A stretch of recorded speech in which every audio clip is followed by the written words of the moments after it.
오늘 함께 읽은 말씀을 통하여서 하나님 왕을 버리고 인간 왕을 구하다라는 제목으로 함께 말씀을 생각해 보겠습니다. 사무엘 8장으로 돌아오면서 이스라엘 백성들이 하나님 앞에 사무엘을 통하여서 왕을 구하는 그러한 장면들이 나오게 됩니다.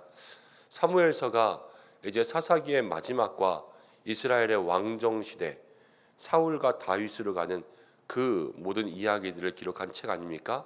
그래서 사사가 다스리고 또 사무엘이 다스리던, 사무엘이 이스라엘을 다스릴 때는 말씀으로 다스렸어요. 말씀으로.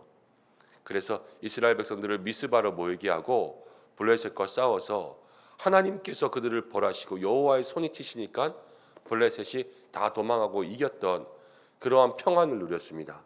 그런데 지금에 와서는 이제 이스라엘 백성들이 왕을 구하는 것을 보게 됩니다. 7장과 8장, 우리가 한 장을 넘겼지만 7장과 8장 사이에는 많은 시간의 차이가 있습니다. 8장 1절을 보면 성경이 이렇게 이야기하고 있죠. 사무엘이 늙음에, 사무엘이 늙었다 그랬으니까 이 7, 8장 사이에 시간이 많이 지나간 거예요. 그런데 다만 이 사무엘이 늙었다라는 말을 통하여서 사무엘서의 처음에 엘리가 늙었다라는 것과는 조금 다른 것은, 엘리는 늙었을 때에 하나님께서 엘리에게서 멀어지셨어요. 그렇지만 사무엘은 여전히 하나님께서 사무엘을 사용하고 계시는 것, 이것을 우리의 마음속에 기억해야 될 줄로 믿습니다.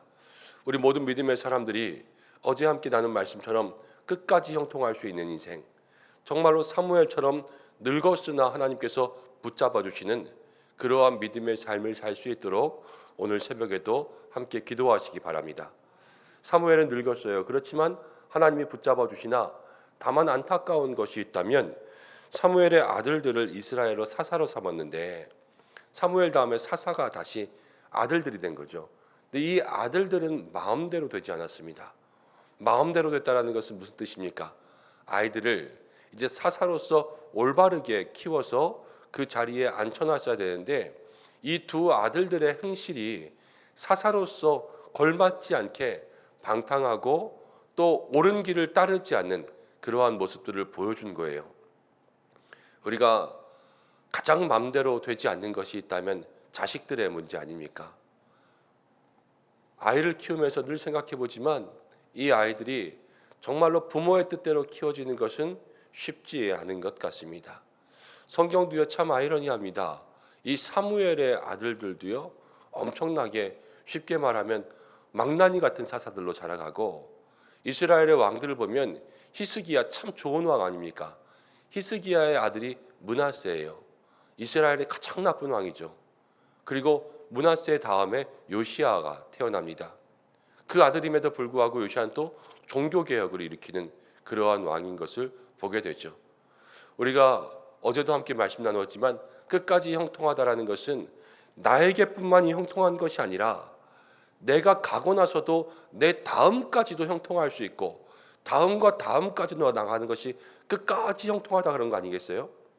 사무엘도 그렇고 엄밀하게 말하고 어제 말씀대로 말하자면 자기의 삶까지는 늘 형통했지만 이 형통을 흘려보내지는 못하는 거예요. 지금 안타까운 거죠. 우리의 삶에 하나님 이 사무엘의 이야기도 보고 또 요셉의 이야기도 보고 우리의 마음이 말씀을 붙잡고 살면서 정말로 하나님께서 함께 하시는 그 귀한 복이 나에게도 또 나의 자녀들에게도, 그래서 옳은 길을 갈 수 있는 그러한 믿음의 자녀가 될 수 있도록 그러한 기도의 제목을 꼭 기도할 수 있는 우리 성도님들 되시길 바랍니다. 이스라엘 백성들이요 그래서 왕을 구합니다. 사무엘에게 왕을, 우리도 왕을 세우자. 이제 사사 싫다. 그러면서 왕에 대한 이야기를 하고 있죠. 그때 사무엘이 여호와의 말씀을 들려주는 거예요.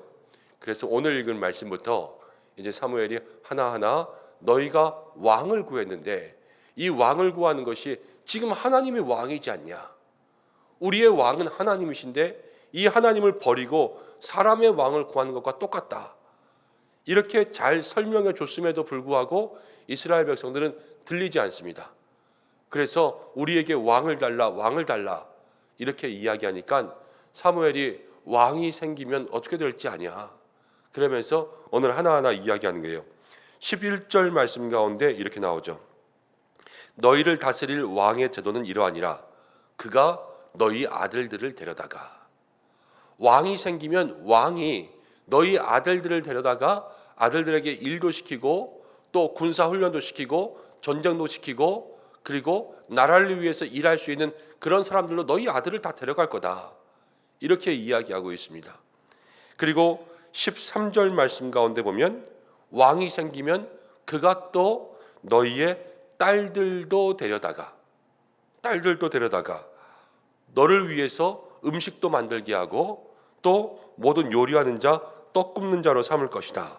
이렇게 이야기하고 있죠. 또 14절 말씀을 보면 이렇게 이야기합니다. 그가 또 너희의 밭과 포도원과 감람원에서 좋은 것을 가져갈 것이다. 지금 왕이 생기면요, 아들도 뺏어갈 것이다. 딸도 데려갈 것이다. 그리고 너희의 밭에 좋은 것들을 가져갈 것이다. 16절 말씀 가운데 또 너희의 노비와 가장 좋은 소유들을 다 가져갈 것이다. 그러면서 모든 것들에 대한 세금도 거두어 가서 너희가 그들의 종이 될 것이다. 이렇게 이야기합니다. 그리고 나서 가장 결정적인 거 하나 18절 그날의 너희는 너희가 택한 왕으로 말미암아 부르짖되.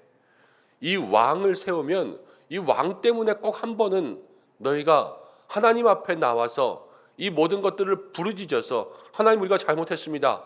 이렇게 할 날이 꼭 올 거라는 거예요. 그럼에도 불구하고 그날에 여호와께서 너희에게 응답하지 아니하시리라. 왕을 세운다라는 것은 하나님을 버리고 하나님 왕을 버리고 인간 왕을 구한다라는 것은 하나님에게서 멀어지는 것이다. 이것을 얘기하죠. 우리가 하나님을 버리면 하나님이 우리를 버리십니다. 우리가 하나님을 붙잡으면 하나님께서 우리를 붙잡으시는 줄로 믿습니다. 이스라엘 백성들이요 지금 그 하나님 왕을 버리고 인간 왕을 구하는 이 어리석은 선택을 하고 있습니다. 사람의 왕과 하나님이 왕이 되시는 것은 본질적인 차이가 있습니다. 일단 왕이 될 수 없는데 왕이 되는 것 자체가 문제예요. 우리의 인생에 우리가 왕 노릇하고 우리가 주인 노릇하는 것, 그것은 그것 자체로 문제입니다. 그래서 늘 우리의 인생에 하나님이 왕이 되시는 믿음의 길을 걸어가야 되죠. 하나님이 왕이 되신다. 하나님이 내 인생의 주인 되시면요, 하나님은 우리에게 아들을 주십니다. 그러나 인간의 왕은 아들을 데려가는 거예요. 하나님 우리 인생의 왕이 되시면 하나님은 우리를 그 아들의 신부 삼아 주십니다. 하나님께서 우리를 데려다가 가장 좋은 딸로 삼아 주시는 거예요. 그렇지만 인간의 왕은 우리의 딸들을 데려다가 그 노동력들을 착취하죠. 하나님 우리에게 가장 좋은 것을 주셨습니다. 세상을 창조하시고요, 우리들에게 마음대로 주셨습니다. 그러나 인간의 왕은 우리의 가장 좋은 것들을 가져가게 되어 있습니다. 그리고 무엇보다도 인간의 왕, 우리가 하나님이 아닌 다른 것들을 택하면 그때로부터 우리가 하나님과 멀어진다는 것을 마음속에 기억하시기를 바랍니다. 사실 이스라엘 백성들이 이렇게 될 때에는 분명 조목조목 이렇게 하면 안 된다라는 것을 다 얘기해 줬지 않습니까? 이 정도면 돌아와야 돼요. 알아들어야 되지 않습니까? 그런데도 불구하고 백성들이 사무엘의 말 듣기조차 싫어하고 우리에게 왕을 달라.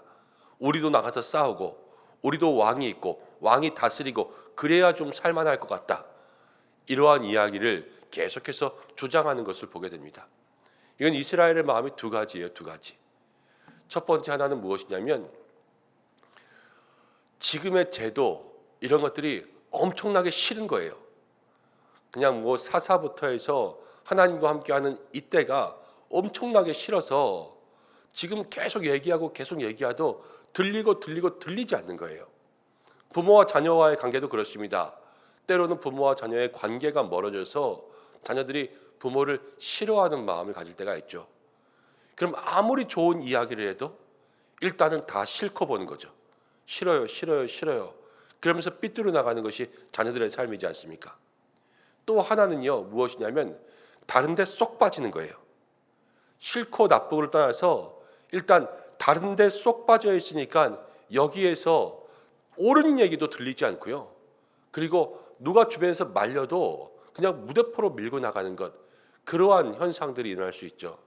우리가 그러지 않습니까? 누군가에게 사랑에 쏙 빠져서 첫눈에 반해버리고 홀딱 반해버리면 분명히 옆에서 아는 언니든 친구든 누군가든 이렇게 해서 너 분명히 시집가면 고생한다, 이렇게 얘기해도 들립니까? 안 들리죠. 그냥 자기만 무대포로 밀고 나가는 거예요. 근데 지금 이스라엘 백성들은 어떠냐? 하나님이 싫다 이런 거라기보다는 여호와의 손이 블레셋을 치는 것도 봤어요. 그리고 하나님의 손이 이미 미스바에서 그들도 구원했습니다. 그러니까 하나님을 싫어한다기보다는 지금 무엇인가 홀딱 빠져서 홀린 거예요. 지금 뭐에 홀렸냐? 다른 사람들이 가지고 있는, 다른 나라가 섬기고 있는 왕정제도에 홀딱 빠진 거죠. 그래서 그게 좋아 보이고 우리도 그거 갖고 싶고 그거 있으면 뭔가 좀 될 것 같고 마음이 거기에 꽂혀버리니까 다른 것들이 다 들리지 않습니다. 그리고 교회를 떠나고 또는 다른 데에 빠지는 사람들, 그러한 특징들 중에 하나는 이 두 가지 중에 하나죠. 싫어서 떠나는 것도 있지만 홀딱 빠져서 떠나는 것들도 있어요. 우리가 먼저는 싫지 않게 해야 되겠죠. 그리고 어딘가에 홀딱 빠져 있는 사람들, 정말로 그들을 구원할 사람은 하나님밖에 없어요. 사무엘이 얘기해도 안 듣지 않습니까? 하나님께서 그 마음을 붙잡아 주시고 움직여 주시고 건져 주시고 구원해 줄 수 있는 그러한 놀라운 기적의 역사가 일어날 수 있도록 간절한 마음으로 함께 중보할 수 있는 우리들의 믿음의 노력과 끊임없는 기도가 있어야 될 줄로 믿습니다. 사무엘이 이스라엘 백성들에게 그렇게 이야기하고 하나님께 나아갔어요. 하나님 어찌할까요?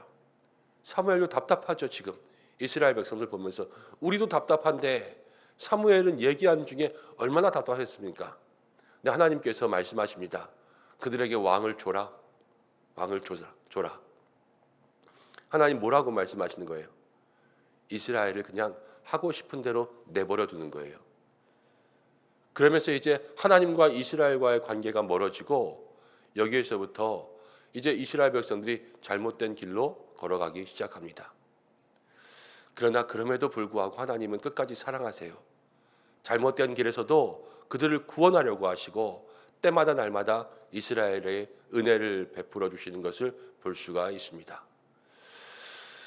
우리가 하나님이 끝까지 우리를 사랑하신다고 여러분 그냥 안심만 하고 살아갈 것이 아니라 때로는 우리의 삶의 순간순간 우리가 너무 고집부리면요, 하나님이 그대로 그 길은 좋지 않은 길인 줄 알면서도 그래도 내버려 주실 때가 있어요. 그래서 우리가 마음속에 기억해야 될 것, 내 고집이 이겼다고, 내가 하고 싶은 대로 하게 됐다고, 내 마음에 원하는 것이 다 이루어졌다고 너무 좋아할 것이 못 됩니다. 우리는 반드시 내가 좋은 것과 하나님이 좋아하시는 것이 같은 삶을 살아야 돼요. 그리고 내가 좋아하는 것과 하나님이 좋아하시는 것이 다르면 내 뜻을 하나님께로 옮길 수 있는 성도들이 되는 것, 이것이 성경적으로 말씀적으로 사는 그리스도인들의 삶이죠.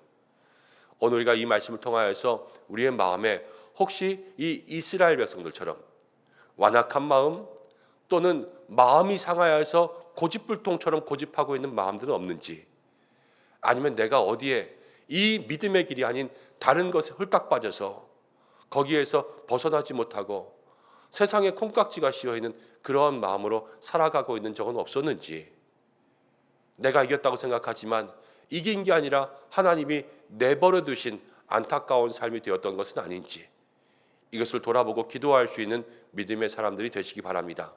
그리고 특별히 자녀들을 위해서 기도해야 되겠습니다. 자녀들을 위해서. 사무엘의 아들들도 그랬습니다. 우리가 끝까지 믿음의 형통의 복을 흘려보낼 수 있는 그러한 삶이 되기 위해선 정말로 자녀들도 하나님께 맡겨야 되겠죠. 하나님, 우리의 아들들을, 우리의 딸들을 책임져 주옵소서. 그리고 무엇보다 제일 중요한 기도의 제목은 무엇이냐면 하나님 왕을 버리시면 안 돼요. 하나님이 내 인생의 왕이십니다. 이것을 마음속으로 간구하며 고백하며 하나님을 인정할 때 하나님도 절대 모든 믿음의 성도들, 여러분들을 버리지 않으실 줄로 믿습니다. 오늘 그 은혜를 누리며 살아갈 수 있는 믿음의 날들 되시길 바랍니다. 기도하겠습니다. 하나님 아버지, 이스라엘 백성들이 어리석게 하나님의 왕을 버리고 인간 왕을 구했습니다. 그들의 완악한 마음, 굳어진 마음, 다른 나라들을 보면서 다른 나라의 제도와 왕정에 그들의 마음이 반해버렸습니다. 세상의 길로 간 이스라엘 백성들을 바라보며 아버지, 우리들의 마음을 돌아보게 하여 주시고 오늘 이 마음, 이 말씀 앞에서 우리들의 마음이 혹은 상처로 고집이 되고 혹은 다른 것에 부러워하여 그것에 빠져버리는, 그래서 옳은 길과 주의 길을 떠나가는 삶이 되지 않게 우리를 붙잡아 주시고 우리의 마음속에 다른 어떤 것도 왕이 되지 않고 오직 하나님만이 우리 인생의 왕이 되게 역사하여 주옵소서. 사무엘이 늙고 그 아들들은 믿음의 길을 따르지 않았습니다. 하나님, 우리가 우리의 자녀들 정말 우리의 마음대로 되지 않습니다. 하나님께서 지켜주시고 인도해 주시기를 간절히 원합니다. 주여 붙잡아 주시옵소서. 이 한날을 살아갑니다. 모든 성도들에게 형통의 은혜 주시고 어디에 있든지 지켜주시고 가정과 삶과 자녀 모든 일터에 평안의 복을 더하여 주시고 하나님께서 우리 성도들 걸음걸음마다 안전하게 지켜주시며 오늘 기도하며 나아갈 때에 우리의 뜻이 하나님의 뜻과 하나가 되어서 내가 좋아하는 것이 하나님의 뜻 안에서 벗어나지 않게 역사하여 주옵소서. 마음의 소원들 가지고 기도합니다. 기도하는 입술들, 간절한 마음들마다 하나님 응답하여 주실 줄로 믿습니다. 주님 도와주시고 역사하여 주시옵소서. 함께하여 주시옵소서. 우리의 기도를 들어 응답하시는 예수님의 이름으로 기도드립니다. 아멘.